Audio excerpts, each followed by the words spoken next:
Candio Show. This is 10 things that every employee should know. I think it's also good for business owners also. Check it out. People that out there. Here we have a thing going over what every employee must know. So whether you have your own business or you are currently are employed by somebody, this is all good things that you could probably look at. But let's take a look at it for what it is and go over all of these facts, you know, and let's look at how we feel about each one of these things here. HR is not there to protect you. Yes and no. Okay. You could definitely look at it like that, like HR is not there to protect you because of the fact that it's a conflict of interest, right? Because they are employed by your employer. So they do definitely have fiduciary duties towards the employer, but also their fiduciary duty to the employer is for them to make sure that the employer is compliant and any human resource matter, how they treat their employees, making sure that they're up to date on, discrimination training, how not to discriminate. So there's a bunch of things that you have to follow depending on how many employees you have. So that's one thing right there. That's, we're going to think about that, right? HR is there to make sure that everything is up to par with, their job is to make sure that the employer doesn't get sued. So, you could have a suit against your employer, maybe, because, maybe they don't treat you right. Maybe they, so those things are all a factor. Now, you have to definitely have your own representation, and you have to look at it objectively. Just like they said, HR is not there for you. So, yes and no. They're there to make sure that the employer is compliant.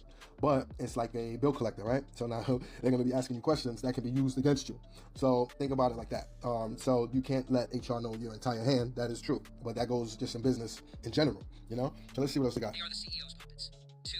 Document everything. I mean, maybe not puppets. I wouldn't have said puppets, but document everything. Let's see. Document everything. Yes, I would say that. Yes, especially if you're going to have issues or you foresee or you are having issues with, people at work, and a manager, a colleague, or whoever.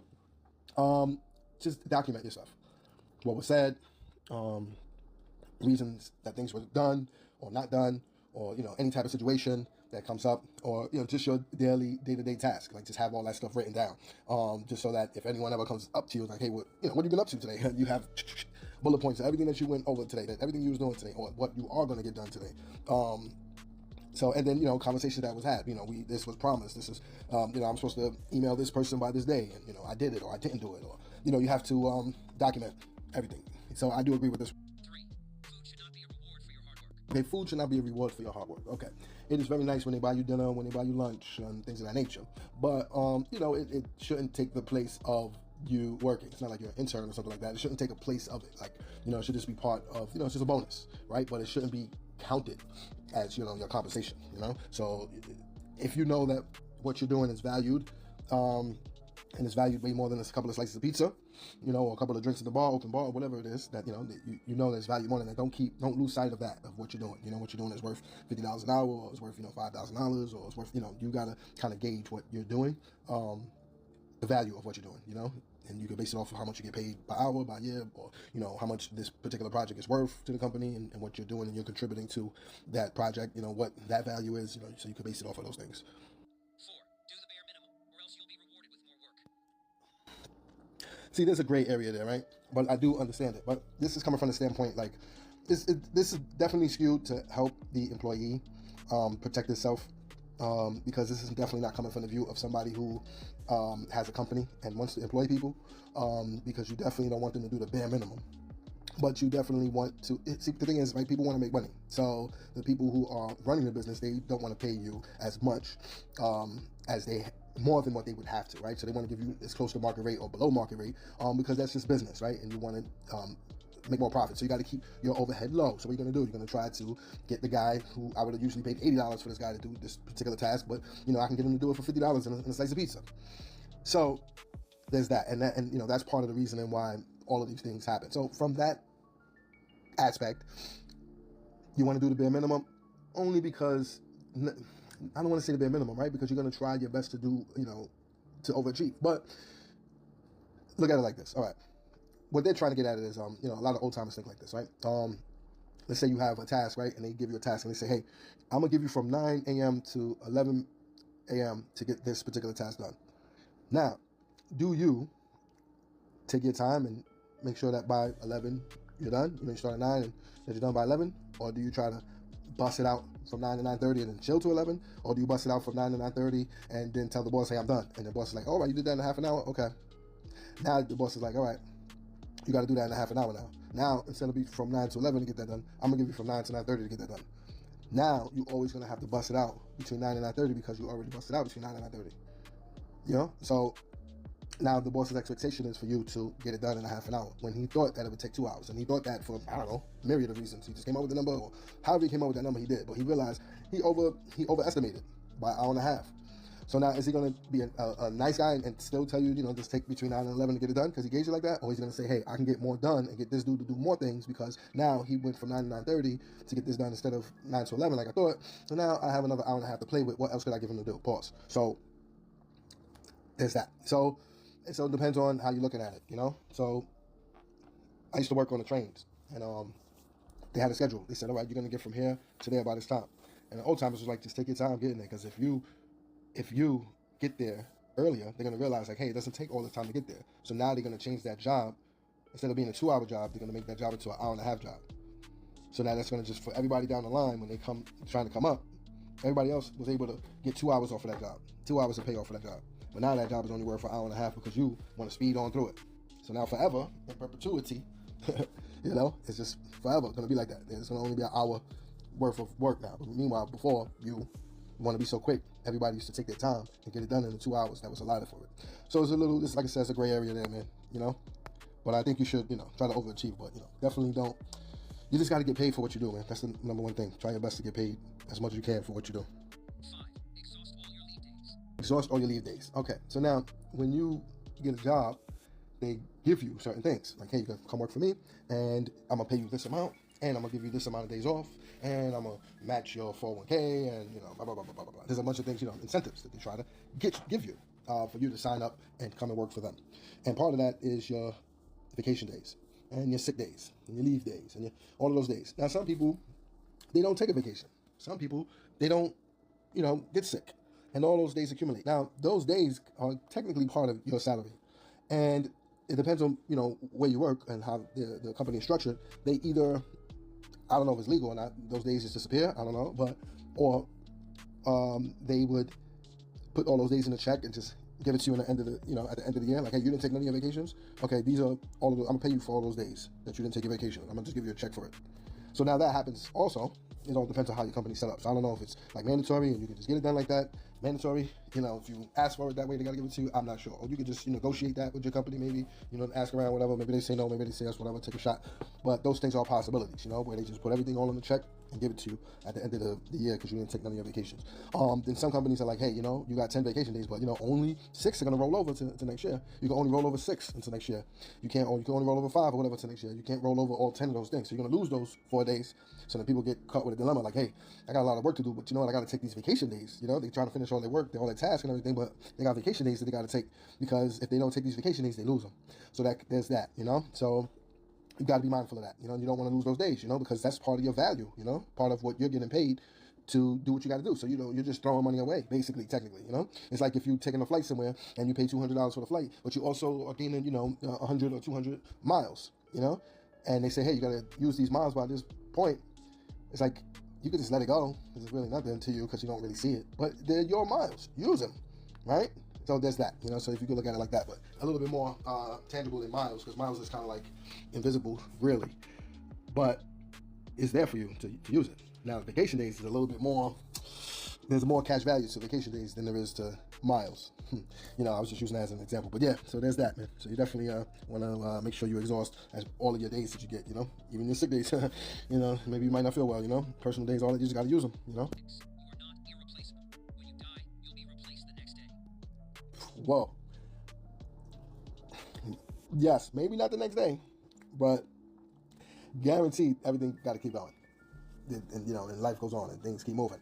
And, you can't stop, right? And, the world doesn't stop. And it's bigger than you, right? Especially if you work for a big company.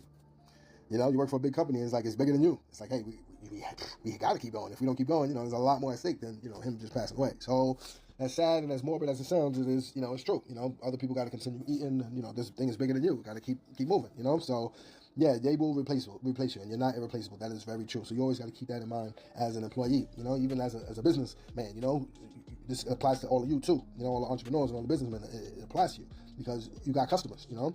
And when you work for somebody, it's like that's your customer. Your employer is your customer. You know, the employee, you know, you are the business, you know, so you are, you know, selling your services. And so you got to make sure that your business is correct. And your customer is your employer. You sign a contract with them and they promise to pay you this much for your service. And that's how that goes. So yeah, you guaranteed, want to make sure that your customer's happy, you know? So look at it like that. 7. Your family is more important than your job. Okay, you're not irreplaceable. Don't forget that. That is true, all right? That is very true. You're not irreplaceable. They will continue with the business, and when you're gone, they're gonna continue regardless. So you got to look at it like that also as you're working for somebody.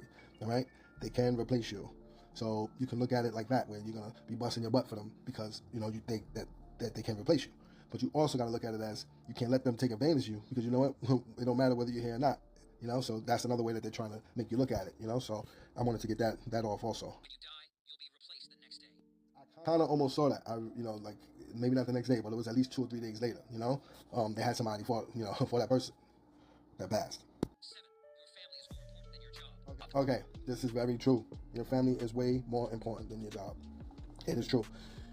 Now you're gonna be busting your butt and doing all this other stuff, and you know, doing things not to compromise for your family, but you're gonna compromise, you know, to keep your job or to make the the job happy or to get the business done and so on and so forth. And at the end of the day, you're gonna go to your boss, your manager, whoever, and you're gonna years later say, hey, you remember a few years ago when you know I had that late night shift and you know I had to cover for somebody and I covered for them and you know whatever, you know, or I worked late that night. You remember that last week or 2 years ago, 3 years ago when you know I had to go home, but you know I you know you asked me, you begged me to stay, and you know I stayed. You know, yeah, kind of, sort of, maybe, or maybe they'll say no, they don't remember, right?